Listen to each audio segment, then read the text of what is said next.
reclaiming my time. How dare you misstate the law? Mr. Gonzalez, I read with interest your testimony. It was so angry, so I thought I'd try to lighten things up a little bit. Who are three of your favorite characters on Daniel Tiger, or what episodes are your favorites? Representative Khanna, thank you very much for the opportunity to lighten up. I think I've taken a time machine here. Sesame Street went to HBO. Daniel Tiger, do you have some favorite characters? Oh, the owl, any of them? No, none. What does Ugga Mugga mean to you? Nothing. You've never heard the expression Ugga Mugga? I don't think so, no. It's affection. Have you ever watched a Daniel Tiger show, or know any families who watch a Daniel Tiger show? I don't think so, no. You've never watched one? I've never seen Daniel Tiger. Sorry. Do you know what Daniel Tiger is a successor to? And I don't know Daniel Tiger, so I don't know what he's. No, the show. What it's a successor to? Do you know? No. You really don't know? No, Honestly? I really don't. I'm on the You know oath. all the history. It's a successor to Mr. Rogers. Oh, there you go. Okay. Yeah. Mr. Rogers, I know. If I could just, for the record, say I would not take Congresswoman Porter's investment opportunity, because it's investing with other people's money, and it's making choices that they might not themselves want to make with those dollars. I want to start by talking about other people's money, because last time I checked, that's all we spend is the American people's money. That's actually the function of Congress. And there are no dollars that we spend that do not come from the American people. So the argument that we shouldn't do something because it's spending other people's money would simply suggest that we don't spend any money at all, including zeroing out the defense budget. Is that in fact what you were suggesting, Dr. Burke, that we zero out the defense budget so that we don't spend other people's money? No, but it is the case that I'm reclaiming my time. you are spending other people's money. Always. And that those choices need to reflect what most Americans want. Okay. Most Americans do not Reclaiming want my time, Mr. government-funded Chair. universal child Reclaiming care. my time. This is not a hearing about federally mandated Head Start. I don't know what you're talking about. This is actually not what this hearing is about. This is a hearing about the economic and individual investments and returns and benefits, both to the future generation of American children, as well as to our ongoing current economy. My name is Amy Swearer, and I'm a legal fellow at the Heritage Foundation, where my scholarship focuses on the Second Amendment and gun violence prevention. I've testified before various legislatures after several mass shootings: Parkland, Virginia Beach, El Paso, and unfortunately, too many others. And I hope to God this is the last time I ever have to testify before a legislative body after a mass shooting again. I fear that it won't be. And I fear that it won't be because the conversation has become predictable. An unspeakably horrific event like Uvalde or Buffalo happens, reflexively, almost compulsively, come calls for Congress to pass a whole host of gun control measures, largely targeting peaceable, law-abiding citizens.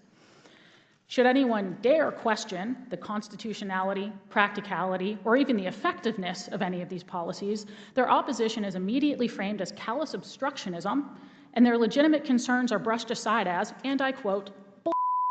Now, Congressman, I am fully aware that when you are burying your child, nuanced policy discussions are irrelevant. It doesn't matter, it shouldn't matter to a fourth grader hiding under her desk, covering herself in her dead classmate's blood, whether the real problem here is a barrel shroud or the several dozen missed opportunities to intervene along the way. But it should matter to you, because you are the ones making public policy decisions. Many of you are the ones implying that a lot of victims would be alive today but for a mass shooter's pistol grip and a background check that he already passed. Many of you are the same ones mocking anybody for, quote, talking about doors, when a single locked door in Uvalde would likely have saved 21 lives, and when all of us just walked in here today into this building with its limited public access points, its one-way locking security doors, and its plethora of armed officers. Ms. Swearer, in 2019, you testified on Representative Cicilline's bill, the assault weapons ban, before Congress. At the 2019 hearing, Representative Jim Jordan asked you if law-abiding people will be less safe to protect themselves if that bill was passed. Do you remember your response? I have a general idea of what I would have said under that circumstance, but no, I don't remember my specific words. You said, and I quote, "I think worse than that, sir, you will see millions of otherwise law-abiding citizens become felons overnight Yes, for nothing more than having scary-looking features on firearms." I was true. quite surprised by your answer. You read the bill before you came to Congress to testify against it, yes? If we are referring to the ban on assault weapons? Correct. Yes. So you knew that the bill would allow any gun owner to maintain possession of any semi-automatic assault weapon that was lawfully possessed before the bill became law. No, so that is the case under that bill. The problem is, Reclaiming anytime my that is time. transferred to anybody Reclaiming my else, time, that now Madam becomes Chair, an would issue. you please instruct the witness that the time belongs to me? If you don't want to hear an answer to my question, I'm not sure Gen- what's being asked.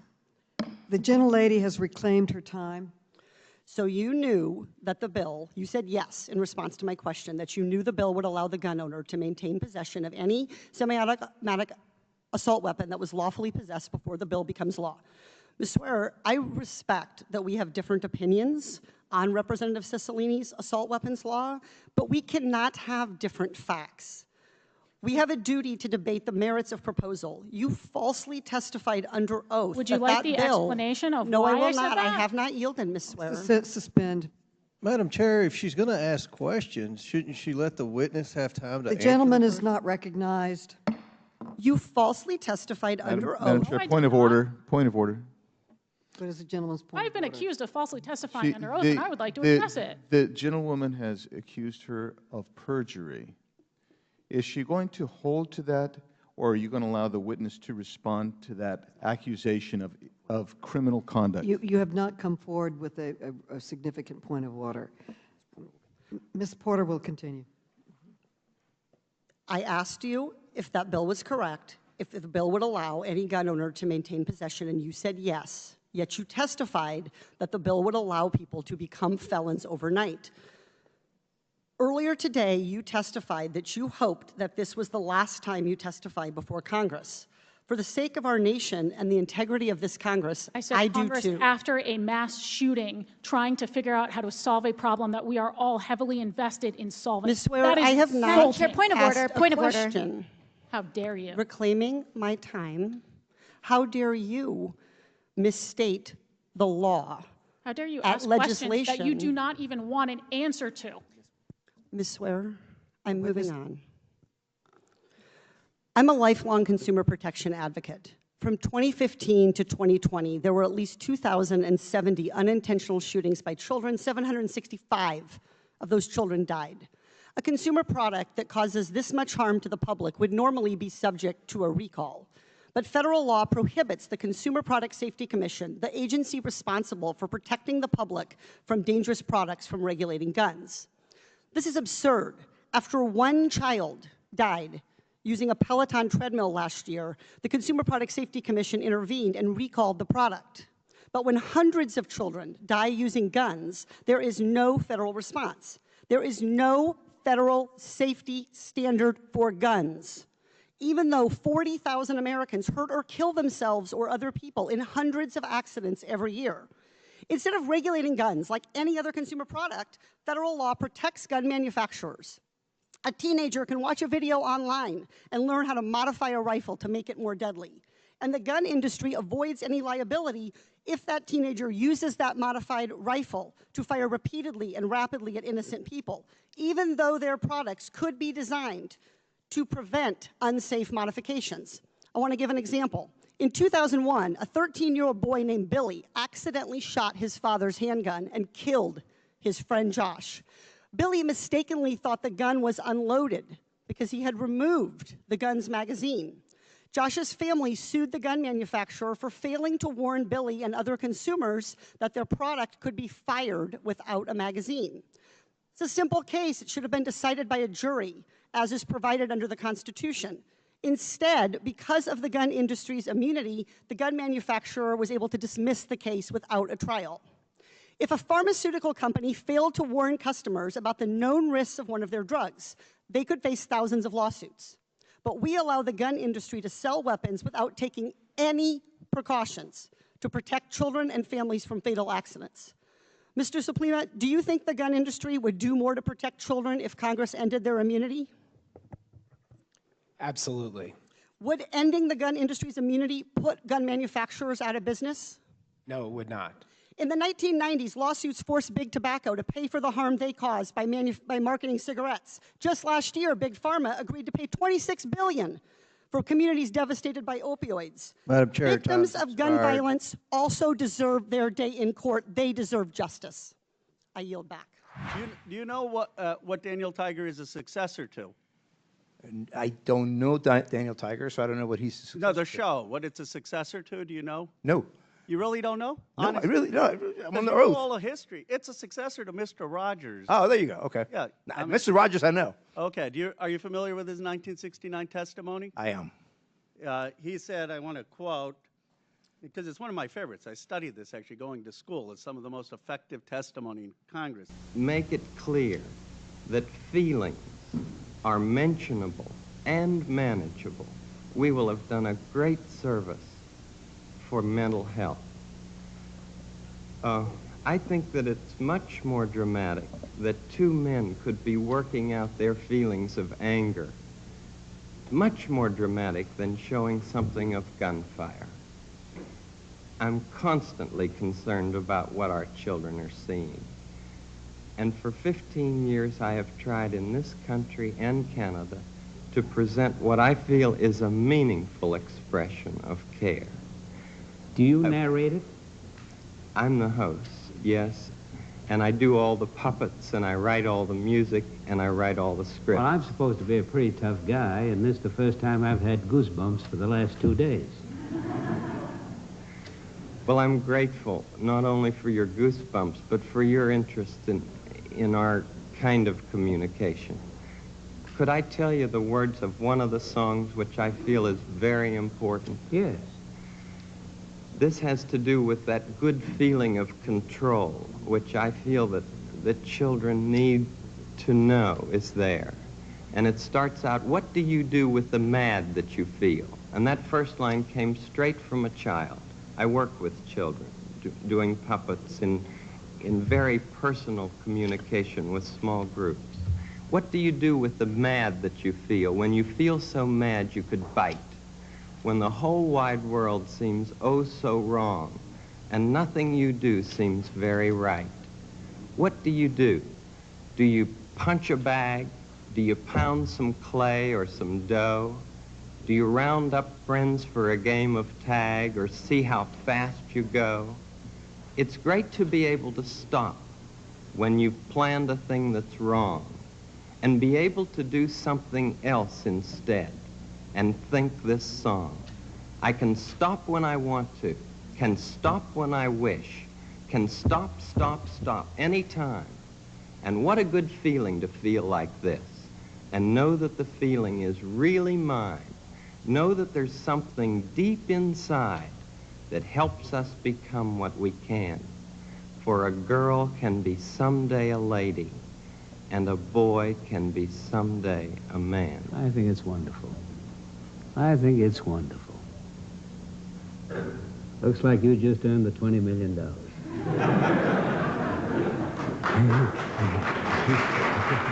Senator Pastor was a hard-headed fiscal conservative, said he got goosebumps by that testimony, and it's what convinced him to fund the public broadcast. You've said you wouldn't have funded it. Do you think Senator Pastor made a mistake back then?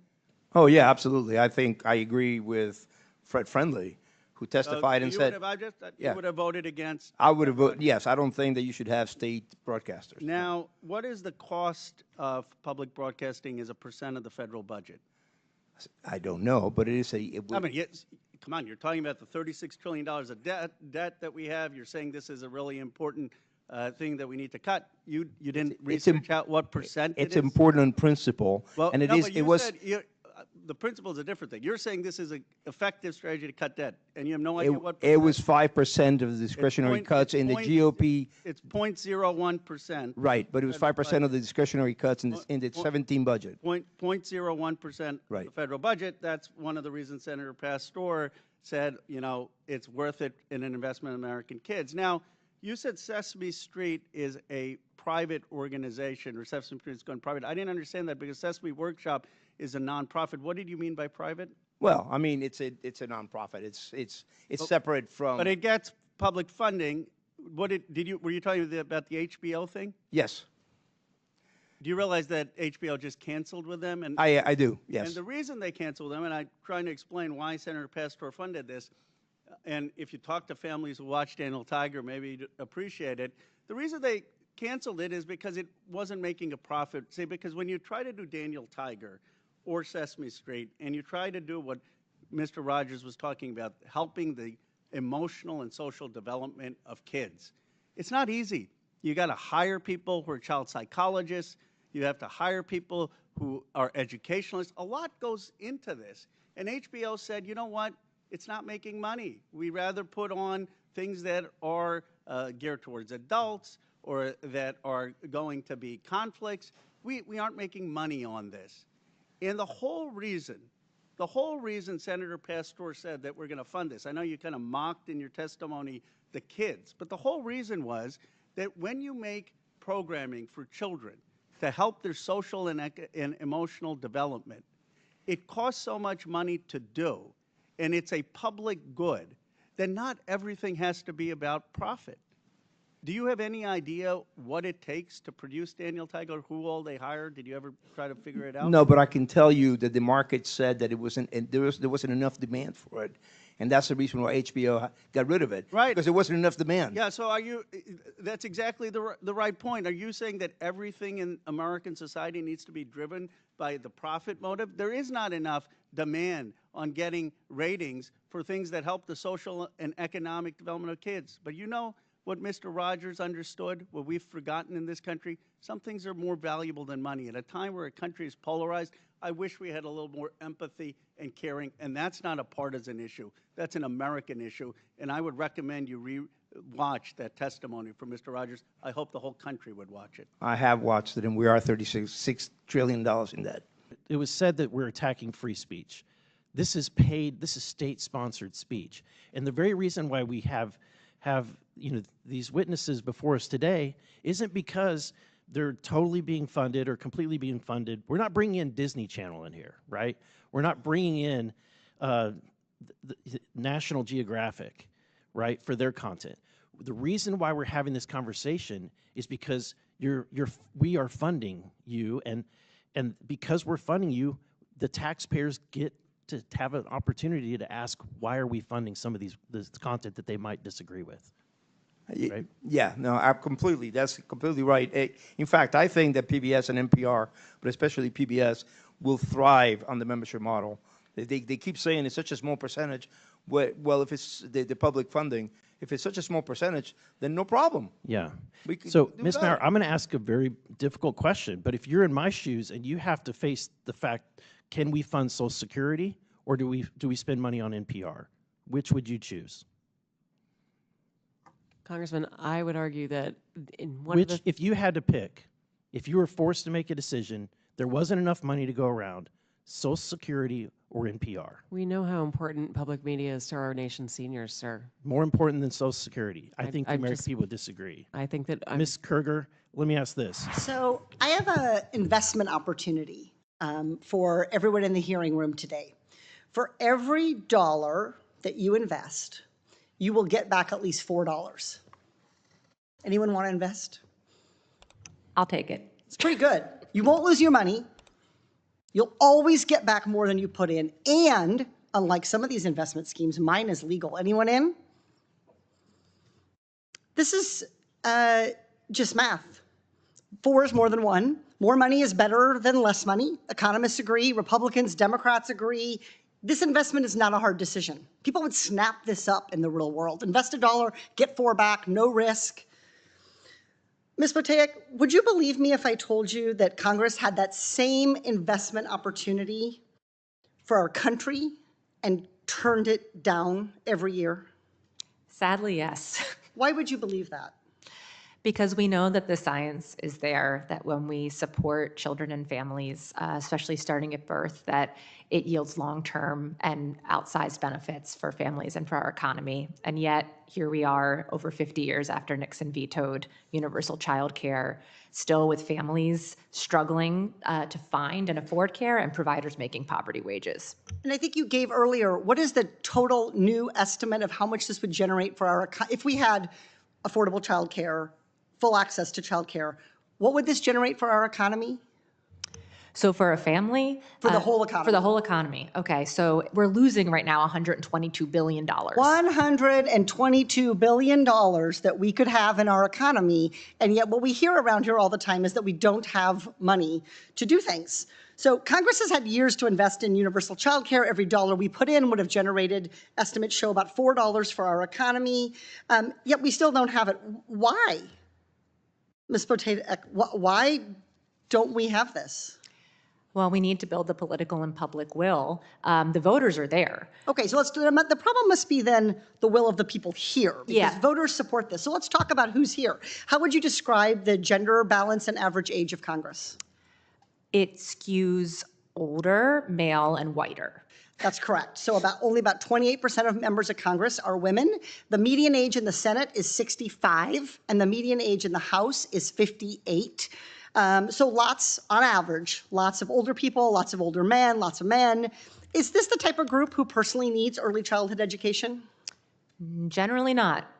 Generally not. So early childhood education won't benefit many members, the average member of Congress. Most members' kids are grown, so they don't have to care about where their kids are going. And even when their kids were young, most members leaned heavily on their wives, and I say wives because most members are men, heterosexual men, to juggle their kids' schedule. And frankly, there's a lot of rich people in Congress who didn't have to worry about how to afford childcare or how to navigate the system because they were wealthy.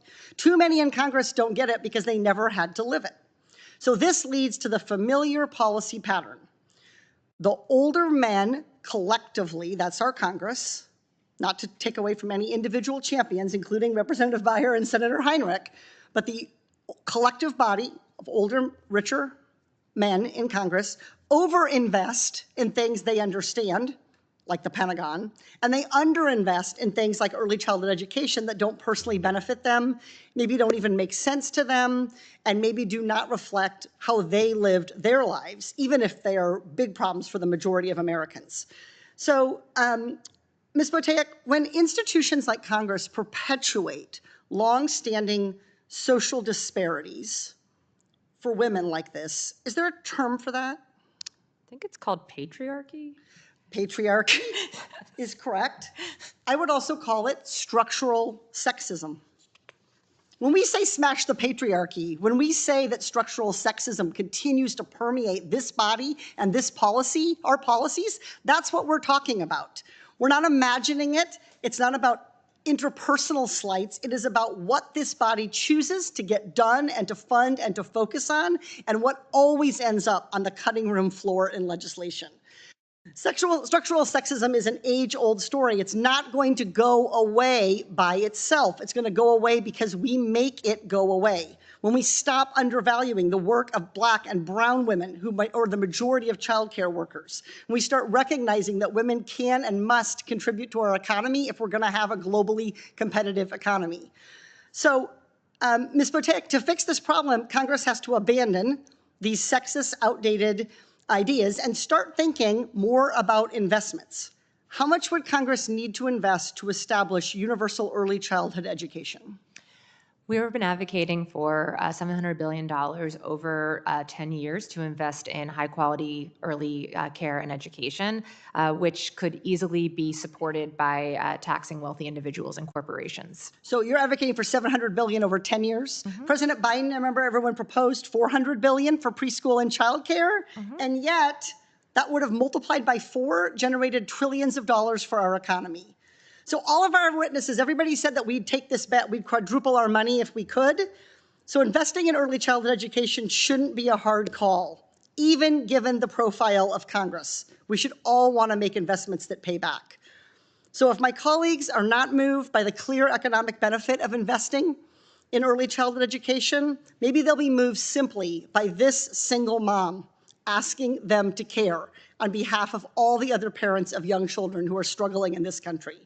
I implore Congress to invest in childcare workers, and early childhood education. I want to just sort of start, do you think it's an accurate characterization to say that those with professional degrees are much, much more biased towards those family care models that depend on two earners at home and outsourcing childcare, whereas working class Americans have a much stronger preference for at least part of the time one of the parents or some other relative being able to care for the child at home? Is that an accurate characterization of public I opinion? think that's generally the case. So, just picking up on something Congresswoman Porter said earlier, you know, there certainly obviously are all manner of ways in which Congress is not reflective of the American people as a whole. But of course, one of the ways in which Congress is not reflective of the American people as a whole is that we have a much different education and income skew than the country at large. And I guess one thing I'm sort of wondering is, has anybody talked about, you know, just take the Head Start program, okay? We're obviously spend close to $1 trillion in this country on early childhood care. We have a lot of my colleagues, especially on my side of the aisle, tend to support what's called school choice, where you give families different options. And I wonder if there have been any significant proposals in your mind, any credible proposals in your mind, that would actually extend the choice model a little bit more broadly. And so, you know, say for example, you're a professionally educated or working class person, and you would like to have every adult in the household working outside the home, and you would like to have childcare paid for by people outside the home. That's one model. But another model is, and in fact, I think the preference of most Americans actually fits in with this model, is if you're a mom or a dad, maybe you spend a few years at least working part-time, so you spend more time at home with the kids, and then you re-enter the market workforce at some point later. And obviously that was more true of women 50 years ago. It's increasingly true of men and women today. But I'm sort of curious, have you thought of any school choice-like proposals that would not foist the professional class preference on everybody, but would actually give people some choices for how they care for their children during those formative years? Well, thank you for those questions. And if I could just, for the record, say I would not take Congresswoman Porter's investment opportunity, because it's investing with other people's money, and it's making choices that they might not themselves want to make with those dollars. That's what Congress does. So there are lots of ways that we could deliver this. Like Representative Beyer, I have had lots of different kinds of arrangements. Universal, to quote what Ms. Boteach said, doesn't mean the same. Universal means that the funding, the outcome, the choice is there and available. If we had universal health care in this country, and we don't, some people might choose to go get a colonoscopy every year, and a lot of people won't. It's the same thing with childcare. I personally have had my children in big corporate care. I have had them hourly in-home, part-time. I have had full-time live-in. I have been in a family-owned small business, and I have had in-home family-based care. All of it. And you know what it all was? Really helpful. Particularly as a single mother.